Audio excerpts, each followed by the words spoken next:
Selamat bertemu dengan kami di Jemaat Sisda bagi saudara-saudari sekalian yang sudah meluangkan waktu untuk mengikuti acara ibadah kita pada saat ini.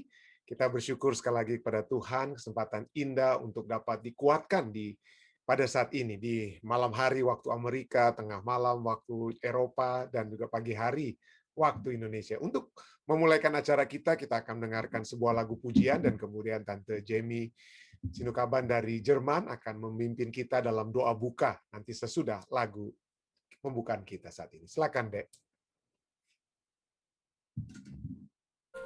Percayalah bahwa tantangan dan cobaan yang kita hadapi saat ini tidak melebihi kekuatan kita dan bahwa Tuhan akan memberikan kita kelepasan dan jalan keluar.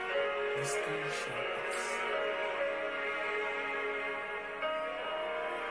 In the middle of the turbulence surrounding you, these trying times that seem so hard to endure. Beat of what seems to be your darkest hour. Hold fast your heart and be assured.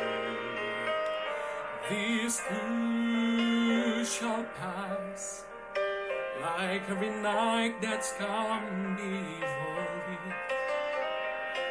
He'll never give you more than you can bear. These too shall pass, so in this thought be comforted. It's in His hand. These too shall pass.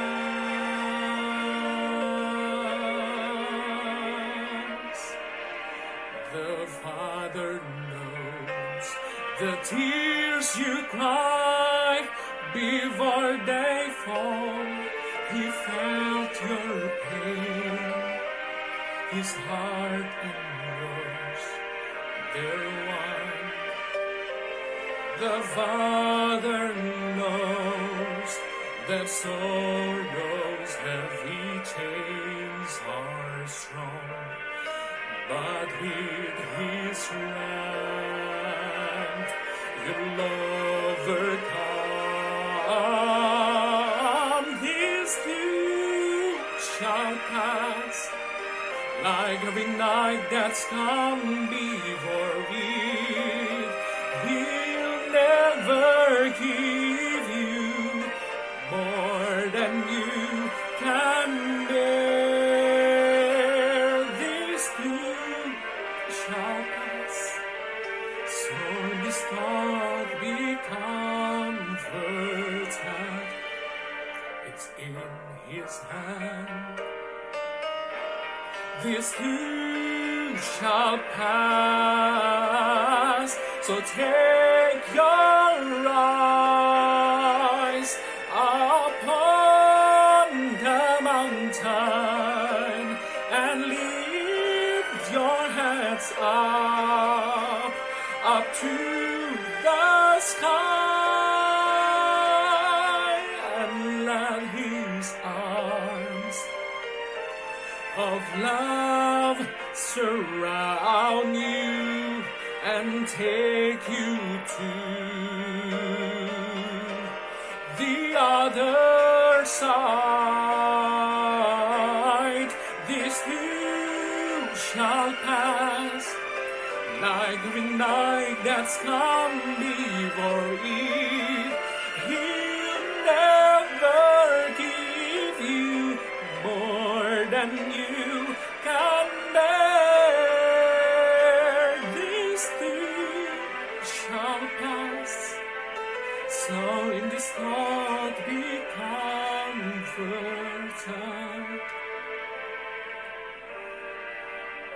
It's in His hand. These too shall pass, It's in God's hand. This too shall pass.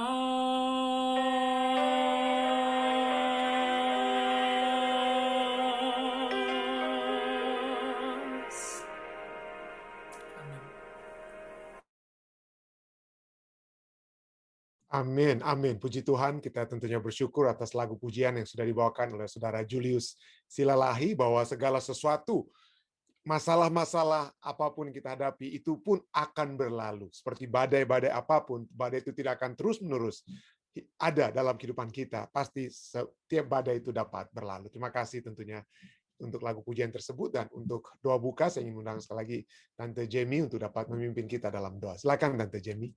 Ya, mari kita berdoa.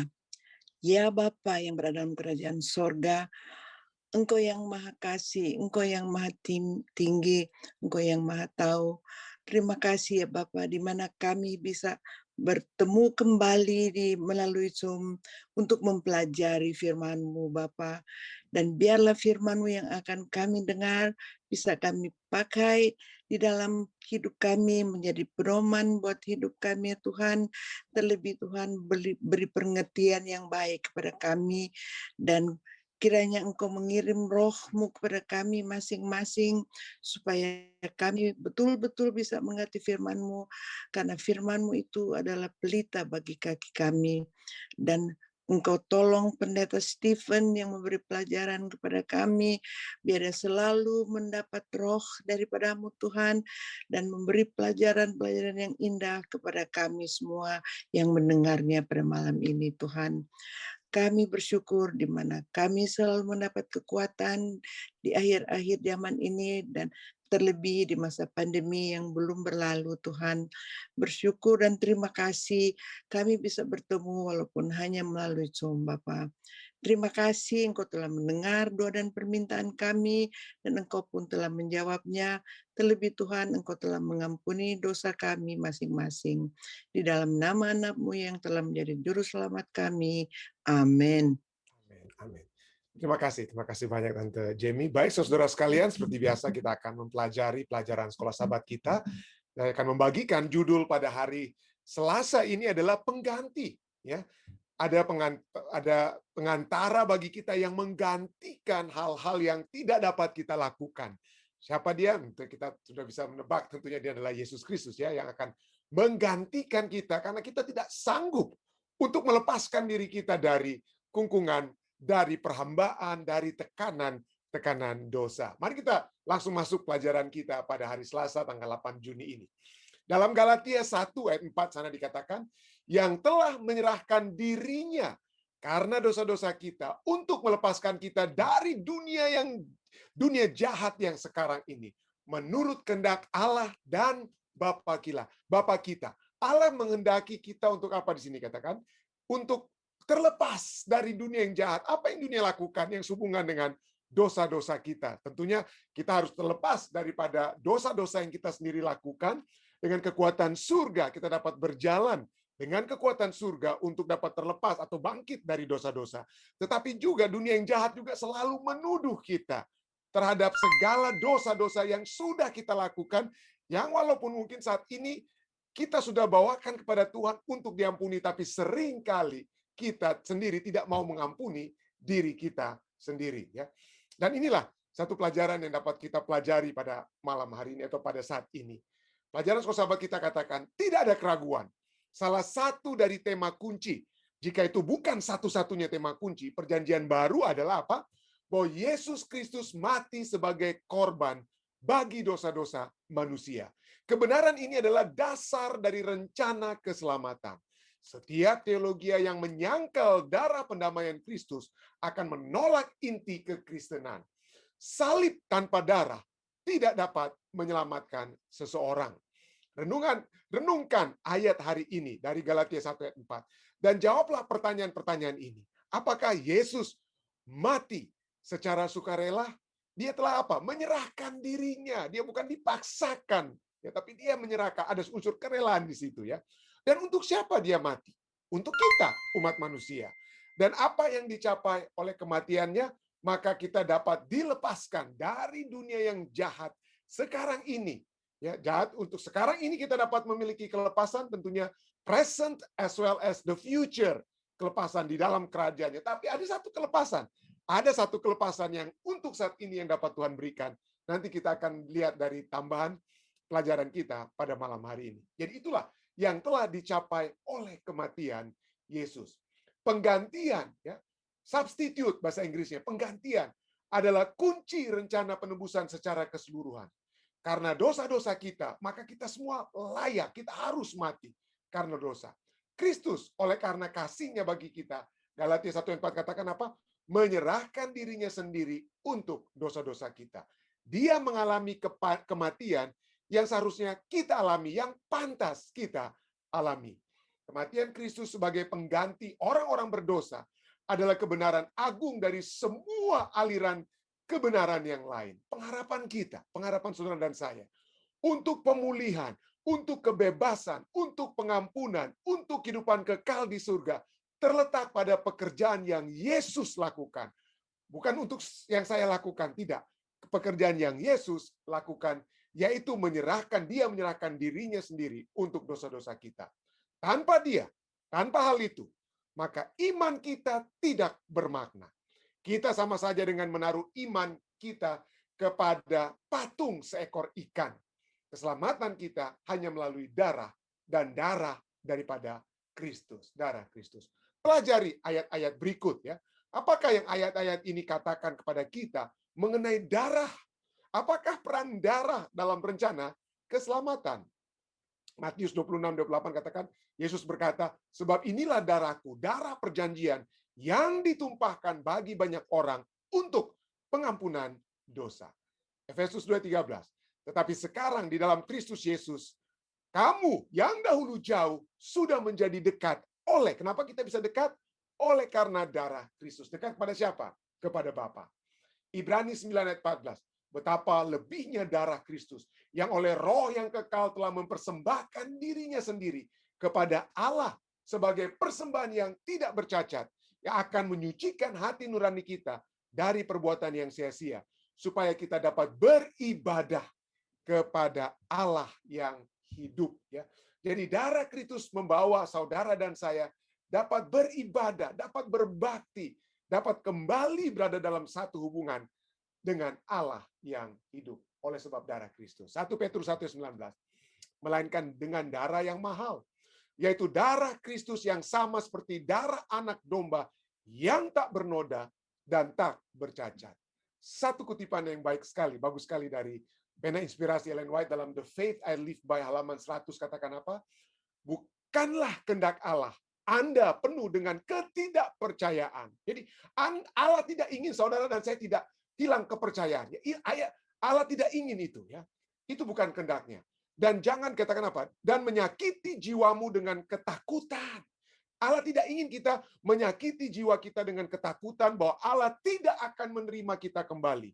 Karena kita penuh dengan dosa dan tidak layak. Jadi seringkali itu yang selalu ya.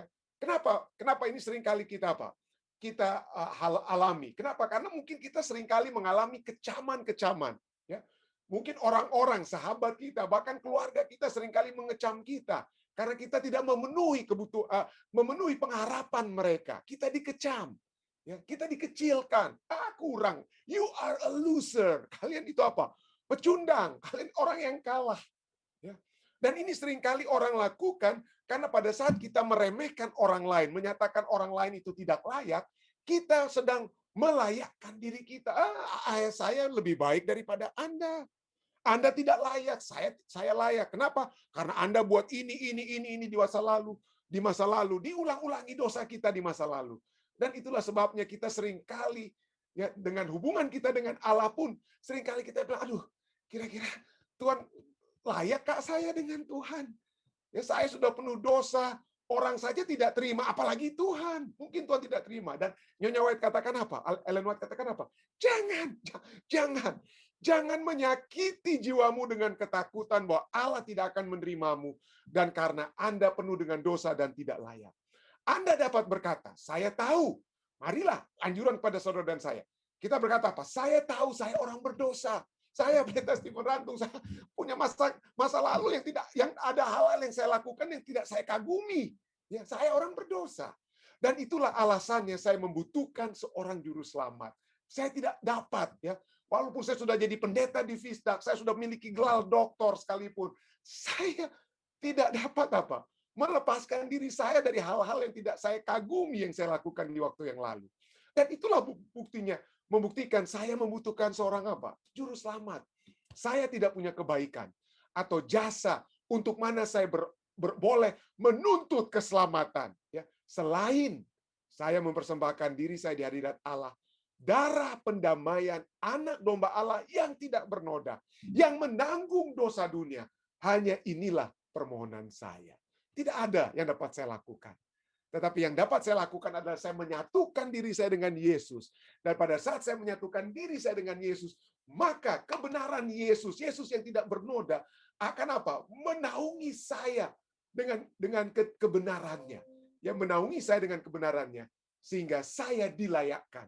Ya, saya dapat berkata, apapun yang manusia katakan, apapun yang orang katakan, bahwa saya loser, pecundang, dan lain sebagainya, itu tidak ada artinya. Karena di hadapan Allah, saya berharga.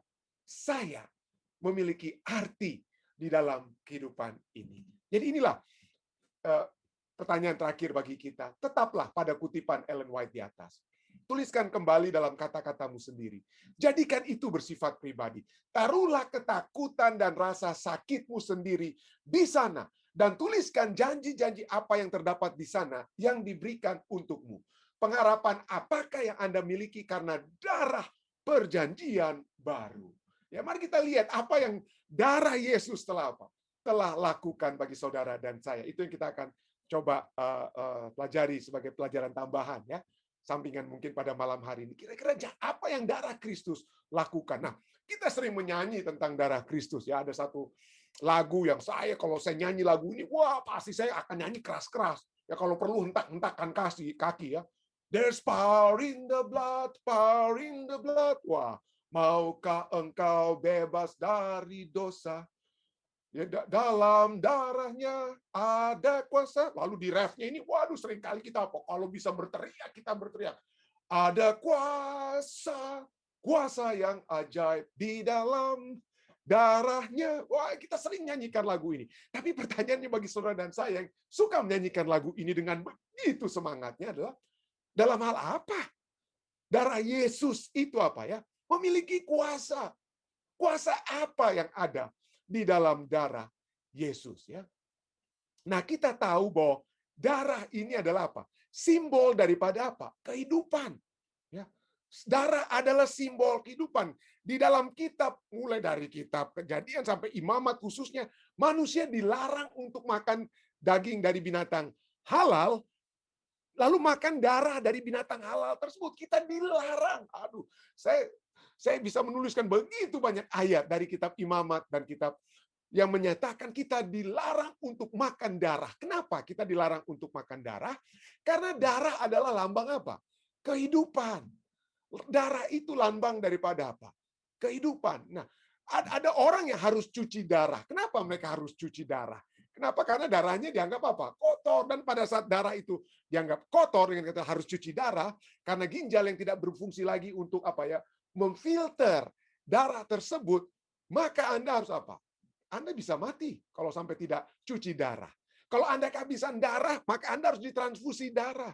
Karena ada kehidupan di balik darah tersebut. Nah, kira-kira apa darah Kristus lakukan bagi saudara dan saya? Perjanjian apa yang telah Yesus berikan kepada saudara dan saya? Janji-janji apa? Mari kita lihat, ada 5. Ya.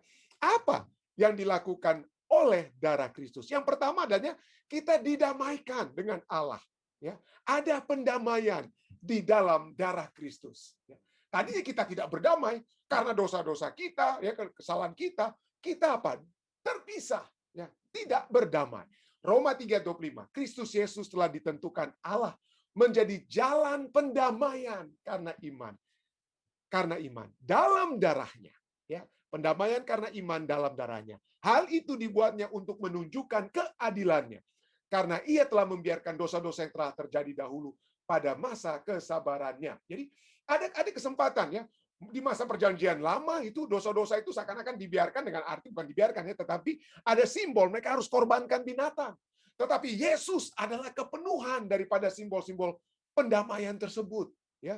Yang Allah telah izinkan hanya melalui binatang pada perjanjian lama, tapi sekarang melalui darah Yesus ada pendamaian. Kenapa? Karena darah itu ada. Karena darah itu apa? Mendamaikan kita. Kenapa mendamaikan? Karena keadilan Tuhan menuntut saudara dan saya yang berdosa itu harus dihukum.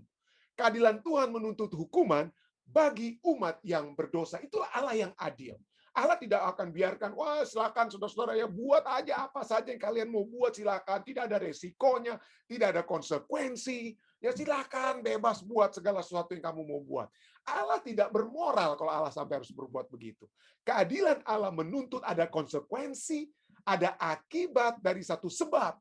Yaitu kalau kita berdosa, harus ada apa? Akibat dari dosa tersebut, khususnya hukuman Allah. Namun, di dalam kasih-Nya, Allah menemukan cara untuk memuaskan keadilan. Supaya keadilan itu ditegakkan. Ya. Allah tidak main-main dengan keadilan. Allah tidak main-main dengan dosa. Dosa itu harus apa? Dihilangkan. Keadilan harus ditegakkan. Dan bagaimana caranya? Di dalam kasih-Nya, Allah apa? Memberikan Yesus Kristus. Darah Kristus yang menggantikan manusia. Darah Kristuslah yang meneguhkan keadilan. Dan pada saat yang bersamaan, membuat kasih Allah itu berlimpah. Jadi di dalam darah Kristus, keadilan dan kasih Allah itu bersatu. Ya, keadilan dan kasih Allah itu bersatu. Bagaikan saya selalu katakan, bagaikan muka dari satu koin. Koin itu ada dua mukanya. Ya. Yang satu adalah keadilan, yang satu adalah kasih. Kasih dan keadilan itu harus berjalan bersama-sama. Dan itu semua disatukan di dalam darah Kristus. Yang kedua, apa yang dilakukan oleh darah Kristus? Kita dibenarkan. Ya, mungkin hampir sama, tapi ya, mari kita lihat. Allah menekankan dengan kata-kata yang sedikit berbeda satu dengan yang lain dari kelima ini. Kenapa? Untuk memberikan satu penekanan. Saudara-saudara jangan takut. Saudara jangan ragu tentang apa yang Kristus telah lakukan bagi kita. Yang kedua adalah kita dibenarkan. Roma 5 ayat 9. Lebih-lebih. Karena kita sekarang apa? Telah dibenarkan. Kita telah dibenarkan. Tadi didamaikan, sekarang ini dalam Roma 5 ayat 9. Kita telah dibenarkan oleh darahnya. Kita pasti. Jangan ragu-ragu. Banyak orang katakan, saya pasti enggak ya kalau saya sudah akui dosa-dosa saya datang pada Yesus. Pasti enggak ya? Itu yang bilang kepada Anda tidak pasti itu setan. Firman Tuhan dan Allah katakan, kita pasti akan diselamatkan dari murka Allah. Nah, kata dibenarkan. Kata dibenarkan itu adalah bahasa di pengadilan. Apa itu ya? Jadi setelah penuntut atau jaksa dan pembela mengajukan argumen mereka, wah ini dia Tarantumnya harus dihakimi, dia harus dihukum. Enggak. Dia ini sebenarnya begini. Ya, jadi ada jaksa dan pembela yang mengajukan argumen mereka. Setelah mereka memberikan argumen, maka hakim atau di Amerika Serikat ini juri akan membuat pernyataan. Apa pernyataan? Ya, hasil putusan mereka. Apakah terdakwa dinyatakan benar atau dibenarkan atau dinyatakan tidak bersalah, atau si terdakwa dinyatakan bersalah seperti yang dituduhkan kepadanya. Itulah artinya. Nah, saudara dan saya, kita sudah dibenarkan. Kita sudah lewat dalam apa?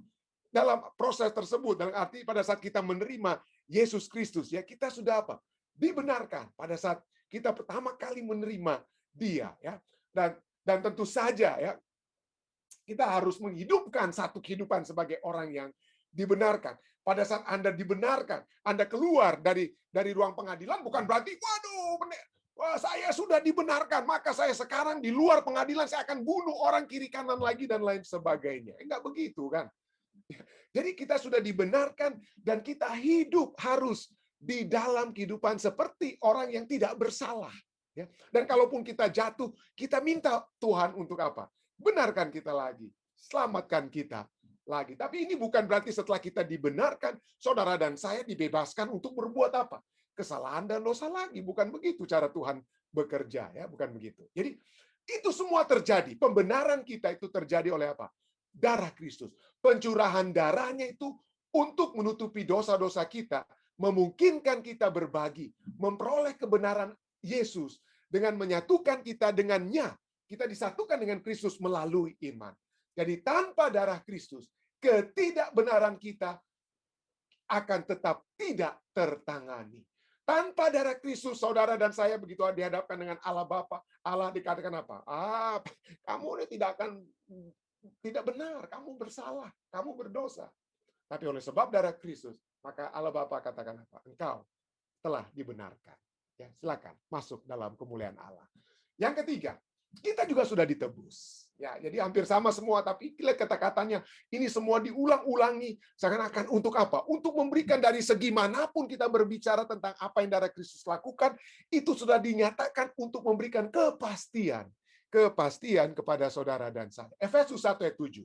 Sebab di dalam Dia dan oleh darahnya kita beroleh penebusan, yaitu pengampunan dosa menurut kekayaan kasih karunia-Nya. Kita apa? Kita telah mendapatkan penebusan. Kita telah ditebus. Ya, arti daripada ditebus itu kita sudah dibeli kembali. Kita telah dibebaskan dari orang-orang yang kalau kita jadi budak di zaman dahulu di Amerika Serikat mungkin ya. Kalau kita ditebus artinya apa? Kita telah dibebaskan. Atau kalau Anda mungkin ya sudahlah sejarah perbudakan di Amerika, tapi mungkin Anda menggadaikan mungkin jam tangan Anda gadaikan ya. Anda butuh sesuatu, Anda gadaikan. Pada saat Anda tebuskan apa? Artinya Anda bisa ambil kembali apa yang Anda gadaikan tersebut. Itulah kita, saudara dan saya, kita telah ditebus. Ya. Dan karena dosa-dosa kita semua berada dalam apa? Penawanan, perhambaan, perbudakan dosa. Ya, penawanan rohani. Pelanggaran kita terhadap hukum Allah berarti kita pantas mendapatkan murkanya. Murka Allah yang maha kuasa dan yang adil. Karena kita telah apa? Melanggar. Tetapi dalam Kristus, dengan pencurahan darahnya, yang mengampuni dosa-dosa kita di hadapan Allah, Ia membeli kebebasan kita dari keadilan dan dari kuasa setan. Membeli keadilan dan dari kuasa setan. Yang ayat lainnya dapat kita lihat di sini adalah dari ditebus ini adalah Kolose 2 ayat 13 sampai 15. Di sini katakan apa ya? Kamu juga meskipun dahulu mati oleh pelanggaranmu, oleh karena tidak disunat secara lahiriah, telah dihidupkan bersama-sama dengan Dia. Allah telah menghidupkan kita. Sesudah Ia mengampuni segala pelanggaran kita dengan menghapuskan surat hutang. Wah, ini penting sekali kata ini ya. Kata Allah menghapuskan surat hutang yang oleh ketentuan-ketentuan hukum mendakwa dan mengancam kita. Ya. Kalau kita sudah menyerahkan diri kita kepada Tuhan, kita sudah datang memohon ampun atas kesalahan dan dosa-dosa kita kepada Tuhan dan berjanji untuk berjalan ya, memohon kekuatan surga untuk berjalan bersama-sama dengan Dia. Allah sudah menghapus surat hutang kita. Surat hutang kita itu sudah dihapus. Tidak ada lagi yang akan mendakwa dan mengancam kita. Kolose 2 ayatnya yang ke-14 ini katakan ya. Jadi jangan lagi kita mendengar orang-orang yang katakan seperti saya katakan tadi, Pendeta Rantung itu masa lalunya ini begini. Ya, kita didakwa terus ya, oleh setan. Arti kata setan itu adalah the accuser yang menuduh. Jadi pada saat orang tuduh kita, kita tidak layak, you are hopeless, helpless, tidak akan masuk dalam kerajaan surga dan lain sebagainya. Maka kita seharusnya harus mengingat ayat ini. Saudara-saudara, saya dan saudara, surat hutang kita itu memang betul ada dahulu. Tapi pada saat kita datang kepada Tuhan, surat hutang itu apa? Dihapus. Tidak dapat lagi kita didakwa dengan surat hutang tersebut. Jangan lagi hidup seakan-akan kita masih berada dalam perhambaan tekanan-tekanan pelanggaran-pelanggaran kita masa lalu. Ini seringkali lalu ada yang sempat bertanya ya. Di acara ibadah, pendeta, kami sering, walaupun kita tahu Yesus mengampuni, tapi kenapa seringkali ada suara yang berbisik, aduh, apakah betul Tuhan akan mengampuni kesalahan-kesalahan saya waktu lalu? Baca firman Tuhan. Janji-janji firman Tuhan ini begitu hebat, saudara ya. Kita didamaikan, kita dibenarkan, saudara dan saya ditebus. Surat hutang kita itu tidak ada lagi. Jangan dengarkan suara setan yang terus menuduh kita. Ya, jangan biarkan masa lalu itu menggantikan kebahagiaan kita saat ini di dalam Kristus. Ya, jangan kita terbeban dengan masalah dosa masa lalu. Tapi pada saat kita sudah memohon pengampunan dari Tuhan, memohon kekuatan Tuhan untuk berjalan bersama dengan Dia, memohon supaya kita diteguhkan, diangkat dari lumpur dosa kita, dibersihkan, dan tidak ingin kembali ke dalam dosa tersebut, maka Tuhan sudah menghapuskan surat hutang kita. Saudara dan saya sudah ditebus, dan kemudian apa? Diampuni. Kita sudah baca ayat ini. Efesus 2:13. Tetapi sekarang di dalam Kristus Yesus, kamu yang dahulu jauh, sudah menjadi dekat, sudah diampuni oleh darah Kristus. Ya. Dosa menyebabkan saya dan saudara jauh dari Allah, tetapi darah Kristus menyebabkan kita dekat kembali dengan Allah. Kenapa? Karena kita diampuni. 1 Petrus 3:18, sebab juga Kristus telah mati sekali untuk segala dosa kita. Ia yang benar untuk orang-orang yang tidak benar, supaya ia membawa kita kepada Allah. Ia yang telah dibunuh dalam keadaannya sebagai manusia, tetapi yang telah dibangkitkan menurut roh. Saudara dan saya, kita sudah apa? Kita sudah lihat contohnya pada saat Salomo, ya, sebelum dia betul-betul memberontak, Absalom, maksud saya Absalom, ya, sebelum dia betul-betul kemudian memberontak kepada Raja Daud, ya, pada saat dia membunuh kakaknya Amnon, ya, Amnon, dia bunuh kakaknya Amnon, lalu kemudian dia lari, marah Raja Daud kepada si Absalom ini, ya, Raja Absalom marah, lalu kemudian ada apa? Ada orang yang mencoba mendamaikan mereka.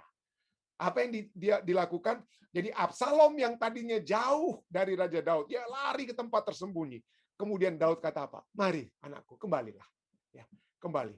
Absalom yang lari oleh sebab dosanya, kemudian dia diampuni. Pada saat dia diampuni, dia apa? Datang dekat kepada Raja Daud. Jadi pada saat di dalam Alkitab, saudara dan saya, kita dibawa kembali kepada Allah.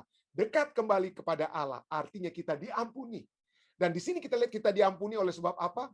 Oleh sebab darah Kristus. Dan yang terakhir, kita dan melalui darah Kristus kita dimuliakan. Kita sudah mendengar bagaimana kita akan dibenarkan, ya, kita akan ditebus dan lain sebagainya. Mari kita langsung saja baca Roma 8 ayat 30. Dan mereka yang ditentukannya dari semula, mereka itu juga dipanggilnya. Dan mereka yang dipanggilnya, mereka itu juga dibenarkannya. Seperti poin kita nomor 2, ataupun 1, 2, 3, dan 4 juga, ya. Dibenarkannya. Dan mereka yang dibenarkannya, mereka itu juga dimuliakannya. Jadi inilah satu apa, ya? Satu hal yang Yesus sebagai pengganti kita, substitute kita telah lakukan. Itu dia lakukan melalui darahnya. Agar saudara dan saya dapat dibenarkan, dapat didamaikan, dapat dibenarkan, dapat ditebus, dapat diampuni, dapat apa? Dimuliakan. Dan kalau kelima hal ini yang melalui firman Tuhan sudah janjikan, nyatakan pada kita. Jangan lagi ada suara-suara yang katakan, Anda itu tidak layak di hadapan Tuhan. Ya. Siapa yang layak? Apabila ada orang yang katakan Anda tidak layak di hadapan Tuhan, kalau kita sudah apa, ya, rindu untuk datang pada Tuhan, lalu ada yang katakan seperti itu, maka ketahuilah itu bukan suara Tuhan. Itu adalah suara setan, si accuser, si penuduh. Karena suara Tuhan akan katakan pada saat kita datang, pada saat kita menerima Yesus Kristus, kasih anugerahnya dengan iman, maka saudara akan didamaikan, dibenarkan, ditebus, diampuni, dan dimuliakan. Kiranya pelajaran kita pada saat ini dapat menjadi satu kekuatan bagi kita semua. Saya bawa ini dalam nama Yesus. Amin. Baik, saudara sekalian, mungkin ada tambahan dari pelajaran kita pada saat ini, silakan. Jika ada hal-hal yang dapat ditambahkan ataupun kesaksian, silakan. Ada kembali, sudah kembali maksud saya, bukan bertambah lagi, tapi sudah kembali bersama-sama dengan kita, Pendeta Denny Mamuli. Mungkin ada tambahan, Pendeta Denny.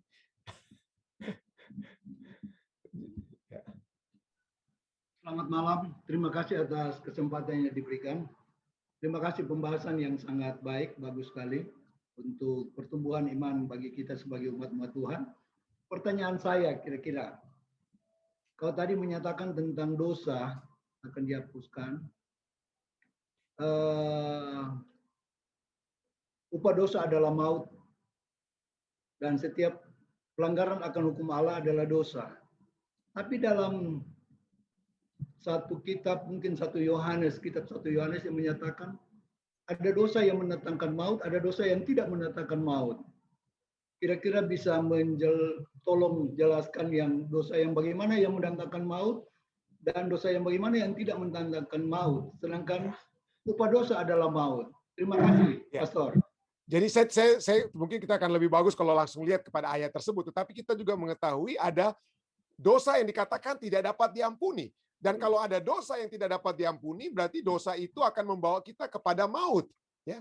Jadi dosa yang bagaimana ini? Yang tidak dapat diampuni. Firman Tuhan sudah cukup jelas bahwa dosa yang tidak dapat diampuni adalah dosa yang apa? Tidak mau kita apa? Kita akui. Yang yaitu melanggar Roh Kudus. Ya, melawan, dikatakan dosa yang tidak dapat diampuni itu adalah dosa yang melanggar Roh Kudus. Kenapa? Dosa yang melanggar Roh Kudus. Kenapa? Karena Roh Kudus itu menuntun kita untuk menyadari kesalahan-kesalahan dan dosa kita. Ya, ada orang yang sudah sering berbuat satu dosa, misalnya dia sudah apa? Dia sudah berdusta, hebat sekali dustanya, sampai dia tidak merasa lagi itu satu kesalahan. Itu udah bagaikan apa ya? Air yang keluar begitu saja dengan kata lain bahasa manusianya ya. Jadi dia sudah lakukan itu seperti sesuatu hal yang sudah normal saja terjadi. Dia bisa berdusta kiri kanan tanpa memikirkan konsekuensi dari dosanya. Tetapi seperti pelajaran sahabat kita katakan, hukum atau firman Tuhan dalam batin kita, seringkali kita tidak sengaja, apalagi dalam keadaan terdesak misalnya, tiba-tiba kita berdosa, enggak lah. Nah, pada saat kita bilang enggak lah, itu mungkin kita sudah sudah berdosa, tapi dalam batin kita, hati kita katakan, tergantung Anda sudah berdusta. Anda sudah berdusta. Minta ampun, baik kepada orang yang Anda dustai ataupun kepada Tuhan. Ya. Khususnya kepada Tuhan tentunya ya, minta ampun kepada Tuhan. Dan pada saat itulah kita masih mendengarkan bisikan Roh Kudus. Dan kalau kita masih mendengarkan bisikan Roh Kudus, maka tidak ada dosa yang tidak dapat diampuni. Tetapi pada saat kita melakukan pelanggaran, ya melanggar firman Tuhan, kehendak Tuhan, dan kita tidak lagi menyadari pelanggaran itu sebagai dosa, maka itulah dosa yang akan membawa kepada maut. Kenapa? Karena tidak ada lagi yang dapat Roh Kudus lakukan untuk membawa saya dan saudara kepada satu pertobatan. Kenapa? Karena kita sudah menolak bisikan Roh Kudus yang katakan, so salah itu ya, sudah salah kamu. Ya. Itulah dosa yang saya percaya yang kita sudah pernah pelajari itu lalu. Saya tidak dapat berikan ayat-ayatnya, tapi Anda dapat cari ayat-ayat tersebut ya. Dosa yang melanggar atau melawan Roh Kudus. Roh Kudus yang membisikkan keberdosaan kita tidak lagi dengarkan, maka itu akan menjadi dosa yang membawa kepada maut. Mudah-mudahan ini dapat membantu penjelasan, atau mungkin ada yang ingin tambahkan? Papi mungkin ingin tambahkan jawaban pertanyaan Pendeta Mamuli? Silakan, jika ada. Atau saudara-saudari lainnya. Pendeta Kasenda mungkin, silakan.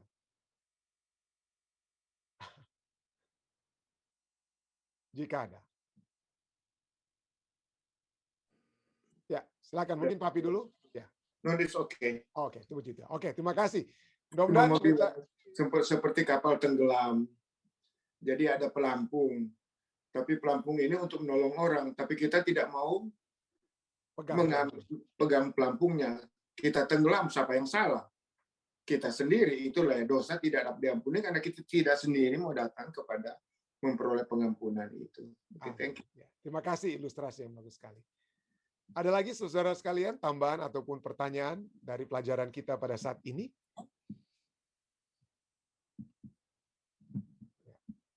Jadi bagaimana kalau dosa itu yang tidak bisa diampuni karena diulang-ulangi terus? Ya, jadi segala sesuatu tindakan yang kita lakukan jadi dapat menjadi tabiat menuntun menjadi karakter. Dan hanya karakter itulah yang kita akan bawa sampai dalam kerajaan surga. Kalau kita sudah terbiasa untuk berdusta misalnya, ya itu tidak ada tempat di dalam kerajaan surga. Ya. Dan mungkin, ya dengan kata lain, itu dosa itu tidak akan masuk ke tempat yang suci atau maha suci ya dalam kerajaan surga. Itulah sebabnya itu tidak hanya dapat membawa kita kepada maut. Ya. Dapat membawa kita kepada maut. Tapi tidak ada dosa sebesar apapun. Ya, ada kalanya kita aduh pendeta, tapi waktu dulu ini yang saya buat pendeta, ini saya buat ini. Wah, itu seperti mengerikan. Wah, tidak ada dosa yang mengerikan yang kalau kita minta untuk diampuni, yang tidak dapat diampuni oleh Tuhan. Tuhan akan mengampuni segala dosa kita yang merah seperti kermisi, akan putih menjadi seperti salju. Ya, terima Jangan kasih. buat lagi. Ada lagi saudara lainnya? Eh. Tolong di-unmute, Pi. Ya, di-unmute. Kita senang tuh 5 poin yang sampaikan tadi itu. 5 poin mengenai darah ini. Itu sama seperti dengan 3 poin yang sangat penting. Justification, sanctification, and glorification. Glorification. Ya. Jadi bagus sekali itu. Amin. Sangat sempurna. Thank you. Amin. Puji Tuhan. Baik, saudara, ada lagi yang lainnya? Jika tidak ada yang dari Zoom, bagaimana dari live stream, Dek? Pendeta, ini ada pertanyaan dari live stream dari Om Didi, katanya seringkali kita minta ampun karena kita ketangkap basah melakukan hal yang salah, bukan karena sadar untuk melakukan minta ampun. Apakah alasan itu bisa diterima dipakai untuk minta ampun, Pendeta? Ya, artinya sekali lagi agama Yesus Kristus adalah agama hati. Ya, kalau kita minta ampun karena kita ditangkap basah, itu adalah agama luar, ya. Hanya supaya kita dapat dari luar dapat diterima. Ya. Tetapi itu jangka panjangnya bagaimana kalau agama yang hanya dari luar, hanya kalau ketangkap basah. Ya. Jadi inilah sebabnya kita harus melihat bahwa dosa itu adalah sesuatu yang harus kita akui dari dalam hati. Dan inilah mungkin kebudayaan yang berbeda. Ada saya nggak tahu apakah ini kita bisa katakan seperti ini, ya. Tapi ada yang katakan begini. Kebudayaan Indonesia atau kebudayaan Timur adalah kebudayaan malu, ya. Kita jangan sampai dipermalukan, jangan sampai kehilangan muka, jangan malu-maluin. Itulah budaya malu. Malu itu kenapa? Kalau ketangkap basah. Tapi kalau tidak ketangkap basah, kita terus apa? Makanya di Indonesia supaya orang dibikin tobat, dia harus dipermalukan. Kalau ketangkap basah bersinah, digeret keluar, dijalani sepanjang kampung supaya dia dibuat malu sampai dia buat apa, ya? Sampai dia apa? Sampai dia tidak buat lagi, dibuat tobat dengan kata lain. Tapi itu adalah pandangan apa, ya? Kita mau bertobat hanya kalau dipermalukan. Artinya kalau kita tidak ketangkap basah, ya kita bikin terus dosa kita. Tetapi ada yang katakan itu bedanya lah antara budaya Timur dengan budaya Barat. Budaya Barat yang utama bukan soal malu atau tidak malu. Orang Barat tidak malu-malu, ya, dengan kata lain. Tapi yang menjadi masalah bagi orang Barat katanya, ya, adalah guilt, perasaan bersalah. Guilty. Jadi mereka akan melakukan sesuatu, kalau mereka melakukan sesuatu yang salah, ya, itu ini mungkin tidak benar secara letter luck dengan kata lain, tapi inilah yang seringkali saya dengar orang mencoba untuk memisahkan kedua kebudayaan ini. Tetapi guilty itu adalah sesuatu yang dari dalam apa? Dari dalam hati. Makanya gampang sekali orang Barat katanya, ya, kalau mereka bersalah, oh, I'm sorry. Mereka minta maaf, mereka merasa bersalah. Bukan karena ketangkap basah, tapi karena sesuatu yang dari dalam apa? Dari dalam hati. Jadi kalau agama yang hanya berdasarkan ketangkap basah atau tindakan keagamaan yang ketangkap basah itu tindakan munafik dengan kata lainnya, hanya karena ketangkap basah di luar. Tapi marilah agama itu adalah sesuatu yang berasal dari dalam diri kita. Ya, kita melakukan sesuatu bukan karena kita supaya ditangkap basah atau tidak ditangkap basah, tapi kita melakukan sesuatu karena itu adalah yang kita lakukan hal yang benar. Hal yang seharusnya kita lakukan sebagai anak-anak Tuhan. Bukan supaya orang lihat atau tidak lihat. Bukan orang lihat atau tidak lihat, tetapi apa yang Tuhan katakan yang seharusnya kita lakukan. Dan kalau itu yang berasal dari dalam hati, maka kita tidak perlu takut-takut ketangkap basah. Apa yang mau ditangkap? Saya tidak melakukan kesalahan, ya. Saya tidak melakukan kesalahan. Jadi itulah mungkin kita harus mengembangkan terus agama hati. Dan bagaimana caranya? Adalah pada saat kita sekali lagi dekat dengan Tuhan dan dekat dengan firman Tuhan. Firman Tuhan itulah yang akan selalu mengajak kita untuk melihat rancangan, jalan, cara Tuhan, dan kehendak Tuhan yang harus menjadi bagian kita. Dan firman Tuhan itulah menjadi pelita penuntun bagi jalan kita. Sehingga yang kita lakukan itu adalah sesuatu yang berdasarkan Tuhan dan kehendaknya bagi kita. Terima kasih, Saudara Didi. Ya. Amin, amin. Ada lagi saudara lainnya? Silakan. Dek, ada lagi, Dek? Pendeta Kasenda seperti tadi ada angkat tangan. Silakan, Pendeta. Silakan, Pendeta Kasenda. Baik, terima kasih. Terima kasih banyak.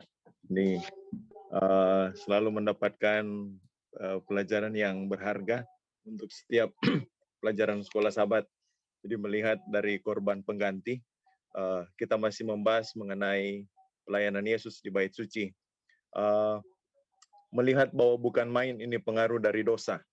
sampai Allah mau memperagakan betapa saya melihat ketika korban itu disembelih kemudian darahnya dipercikan, itu tadi sempat ada bahas orang rasa malu, ya, malu, bersalah.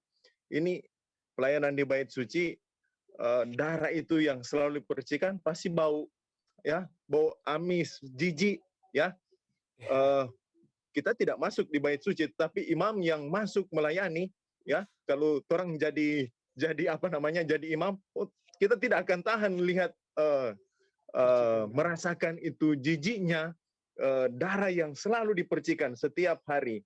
Mungkin ada penjelasan berapa kali ini tirai ini selalu dibersihkan. Tetapi kalau kita tadi sudah dikatakan melalui darah Yesus kita didamaikan, dibenarkan, ditebus, diampuni, dimuliakan.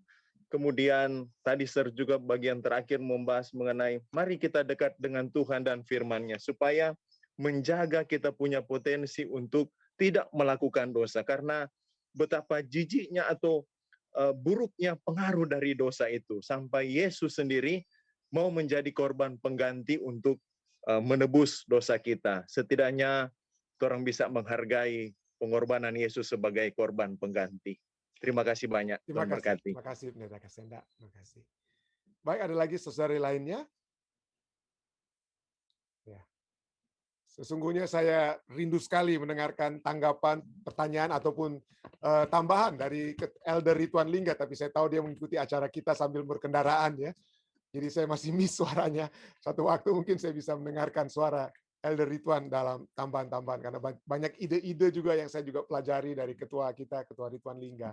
Tapi dia selalu berkendaraan saat ini. Ya. Terima kasih, saudara. Jika ada lagi, Dek, yang dari live stream? Udah nggak ada tambahan, Pendeta? Tidak ada. Jika tidak ada, kita akan masuk ke bagian yang kedua dari acara ibadah kita, yaitu doa-doa yang dapat kita bawakan. Saya ingin kita tentunya bersyukur oleh sebab hari ini Regan Sumendap, anggota jemaat kita berulang tahun, ya. Mari kita bersyukur bersama-sama dengan Regan yang berulang tahun pada hari ini. Kiranya berkat surga akan terus menjadi bagian Regan Sumendap. Ada lagi saudara lainnya yang dapat disampaikan untuk doa-doa kita? Pendeta, seperti Tante Yulin juga berulang tahun hari ini. Sorry. Oke, Tante Yulin, ya. Tante Yulin Walean, puji Tuhan, ya. Tante Yulin, selamat ulang tahun, Tante. Tuhan memberkati Tante. Ya. Ada lagi, Dek? Ya, silakan Ibu Shana. Tadinya juga saya mau sampaikan ulang tahun Tante Yulin, tapi sudah keduluan Dede, ya. Terima kasih. Terima kasih. Ulang tahun Tante Yulin. Terima kasih. Ya, terima kasih.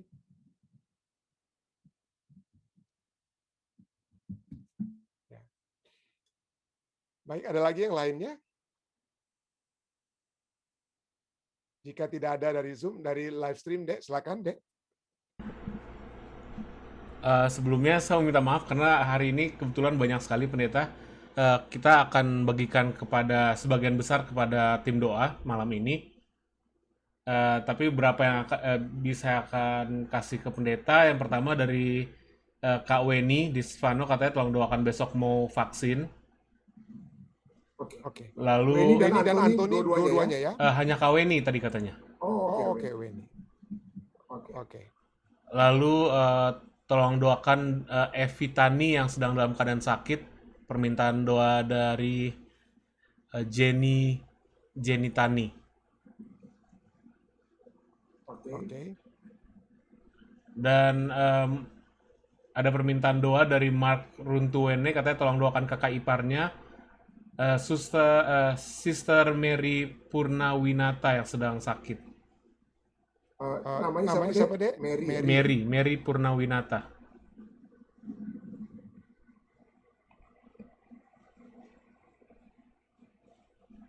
Dan satu lagi, pendeta, Tante Erna Kawan akan ada schedule untuk surgery katarak lagi untuk mata kirinya tanggal 14. Tanggal 14 Juni ini, Dek, ya? Iya, pendeta. Ya. Baik. Sekali lagi, seperti Dedek katakan, ada tim doa Fisdak yang akan selalu membawakan permohonan-permohonan setiap doa-doa yang Anda bawakan, yang Anda sampaikan. Jadi ada yang tentunya dapat saya sebutkan di acara ibadah kita, tapi juga ada yang dapat saya doakan juga secara pribadi bagi Anda, dan juga tim doa yang akan mendoakan juga secara pribadi. Baik, jika tidak ada lagi, jika tidak ada, ya silakan All. Ya, Kiki dan Edo ya akan kembali ke Indonesia. Iya, tolong doakan perjalanan supaya Besok mereka ya. Besok supaya tidak ada halangan dengan urusan surat-surat COVID. Iya. Oke. Kita akan doakan. Dengan selamat ya. Ya, terima kasih. Mungkin ada yang saya mau bicarakan dengan All, tapi mungkin sesudah doa kita nanti sebentar ya. Oke, terima kasih. Baik, jika tidak ada lagi, mari kita bersatu dalam doa. Bapa yang penuh kasih dalam takhta kerajaan surga, pada saat ini Tuhan kami datang kepadamu, kami bersyukur. Kami ingin memuji dan membesarkan nama-Mu Tuhan. Oleh sebab kasih-Mu yang Kau sudah nyatakan, walaupun keadilan-Mu menuntut kami semua harus menanggung akibat daripada dosa, upah dosa yang adalah maut. Tetapi oleh sebab darah Kristus, maka keadilan tersebut dapat ditegakkan dan kasih-Mu tetap juga dinyatakan. Oleh sebab Yesus yang menjadi pengganti bagi kami yang telah mati di kayu salib. Pada saat ini Tuhan, kami berdoa, kiranya satu keyakinan ini akan selalu menguatkan kami untuk membawakan kepada kami rasa syukur yang berlimpah terhadap apa yang Engkau sudah lakukan. Membawa kami untuk lebih dekat kepada Engkau. Membawa kami lebih dekat kepada firman-Mu. Dan mana itu akan menuntun kehidupan kami. Sehingga kami akan selalu hidup sebagai anak-anak Tuhan. Yang sudah dibenarkan, yang sudah didamaikan, yang sudah ditebus, yang akan juga dimuliakan. Bersama khususnya dalam kerajaan-Mu nantinya. Pada saat ini Tuhan kami datang juga bersyukur oleh sebab penyertaan Tuhan yang sudah menjadi bagian seluruh umat-umat Tuhan yang sudah datang berbakti. Hamba-Mu ingin berdoa bagi semua yang sudah hadir melalui Zoom, melalui live stream. Kiranya Tuhan memberkati semua umat-umat Tuhan yang sudah ada saat ini. Engkau mengetahui, hamba tidak dapat melihat mereka yang ada di live stream, tetapi Engkau melihat semua yang sudah datang berbakti. Engkau mengetahui pergumulan-pergumulan kami. Engkau mengetahui hak permohonan-permohonan kami, dan kami percaya Tuhan, Engkau melihat, Engkau mendengar, Engkau juga akan menjawabnya Tuhan. Pada saat ini juga kami datang bersyukur bersama-sama dengan Tante Yulin Walean dan Regan Sumendap yang merayakan ulang tahun mereka pada saat ini. Tuhan, kami berdoa, kiranya Tuhan yang sudah berjalan bersama-sama dengan kehidupan mereka di sepanjang 1 tahun yang lewat, menghadapi tantangan-tantangan COVID-19 dan hal-hal lainnya, tantangan-tantangan kehidupan, maka Engkau juga akan menuntun Tante Yulin di tahun berikut dan tahun-tahun yang akan datang pada saat Tante Yulin berjalan bersama-sama dengan Tuhan. Hamba-Mu juga berdoa bagi Regan. Tuhan akan selalu memberikan kekuatan kepadanya, kepastian bahwa Tuhan akan selalu menyertai Regan. Tuhan tidak akan membiarkan dia, dan rancangan-rancangan Tuhan yang terjadi bagi kehidupan Regan adalah satu kehidupan yang sesuai dengan rancangan surga, bukan untuk masa depan yang tidak membahagiakan atau yang tidak baik, tetapi masa depan yang cerah, yang penuh dengan kebahagiaan yang Tuhan sudah siapkan baginya. Kebahagiaan oleh sebab Tuhan yang berjalan bersama-sama dengan Regan di dalam tantangan kehidupan, sekalipun engkau bersama-sama dengan Regan. Berkatilah, pimpinlah terus Tante Yulin dan juga Regan Sumendap Tuhan. Dan pada saat ini juga Tuhan, kami juga ingin memohon kiranya tuntunan surga akan menjadi bagian Edo dan Kiki yang besok akan kembali ke Indonesia. Kami berdoa biarlah perjalanan mereka berdua akan Tuhan akan menyertai perjalanan mereka, dan mereka tidak akan terhalang oleh masalah-masalah seperti surat dan hal lainnya untuk masuk kembali ke Indonesia, dan dapat menjadi satu kekuatan bagi keluarga mereka yang dalam keadaan duka oleh sebab kehilangan opa yang mereka kasih. Tuhan, biarkanlah kehadiran Edo dan Kiki di Indonesia akan menjadi satu kekuatan bagi keluarga mereka yang dalam keadaan duka pada saat ini. Biarlah penyertaan Tuhan itu akan menuntun mereka Tuhan, dan tibakanlah mereka di Manado dengan tidak kurang suatu apapun. Kami juga percaya Tuhan akan menuntun Weni De Stefano yang akan menjalani COVID vaksin yang pertama besok. Tuhan akan berikan kepadanya kekuatan. Kami sudah melihat bahwa tidak ada yang akan menghalangi Weni untuk berbahagia bersama-sama dengan Tuhan, walaupun penyakit apapun. Dan kami percaya dengan vaksinasi yang dia akan miliki saat ini, itu akan memberikan satu hal yang akan memberikan sukacita yang sempurna lebih bagi Weni, bagi Anthony, dan seluruh keluarga mereka di mana saja mereka berada. Pada saat ini juga Tuhan, kami ingin membawakan permohonan-permohonan umat-umat Tuhan yang sudah datang membawakan permohonan mereka. Kami ingin berdoa bersama-sama dengan Saudara Jamie Tani yang mendoakan keluarganya, Saudari Evi Tani yang dalam keadaan sakit pada saat ini Tuhan. Kami berdoa kiranya jamahan surga akan menjadi bagian Saudari Evi Tani.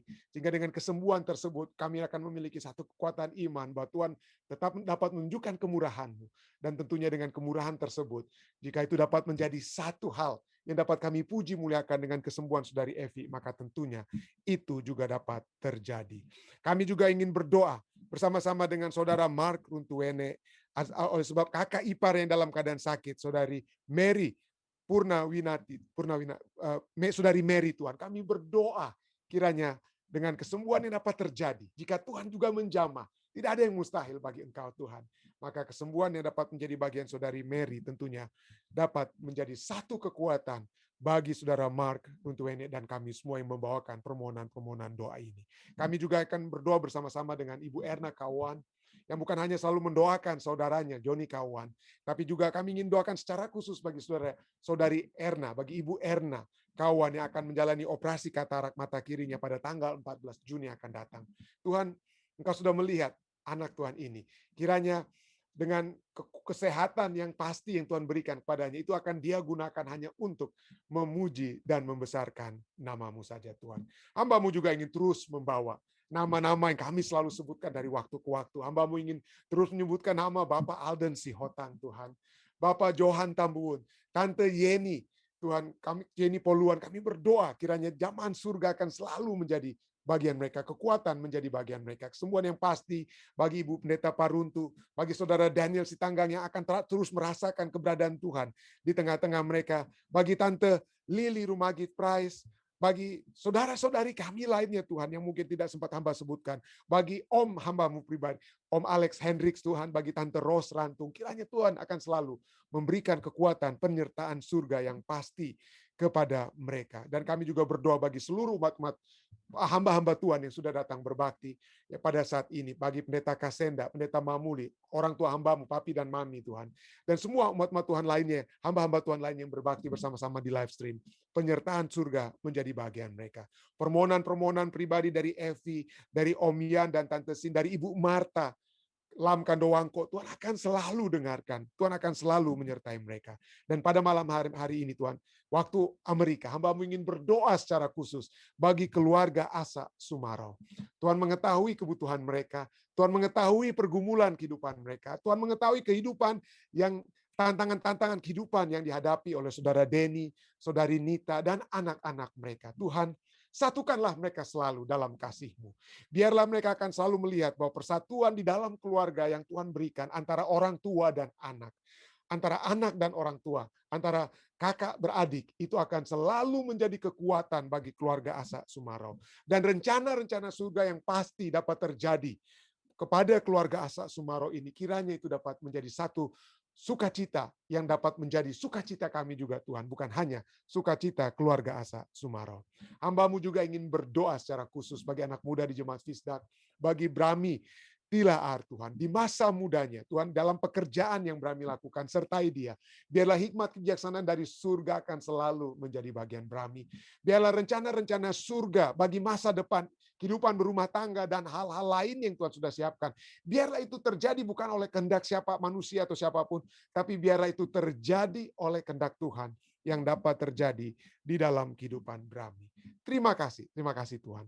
Kami percaya Engkau sudah mendengar semua permohonan doa kami yang sudah tertulis, yang sudah disampaikan, ataupun yang ada dalam hati kami masing-masing. Dengarkanlah Tuhan, jawablah Tuhan. Karena kami percaya kepadamu tentang apa yang akan Engkau lakukan dalam kehidupan kami. Karena segala permohonan ini Tuhan, telah kami bawa Tuhan, hanyalah di dalam nama Yesus Kristus, yang adalah Tuhan, Juru Selamat dan Penebus kami. Amin. Sekali lagi terima kasih banyak saudara sekalian yang sudah berbakti bersama-sama dengan kami di Jemaat Fisdak. Kiranya kita dapat bertemu kembali besok ya dengan pembahasan yang menarik yang akan kita pelajari bersama. Tuhan memberkati kita semua. Stay safe, stay healthy. Sekali lagi Tuhan memberkati kita.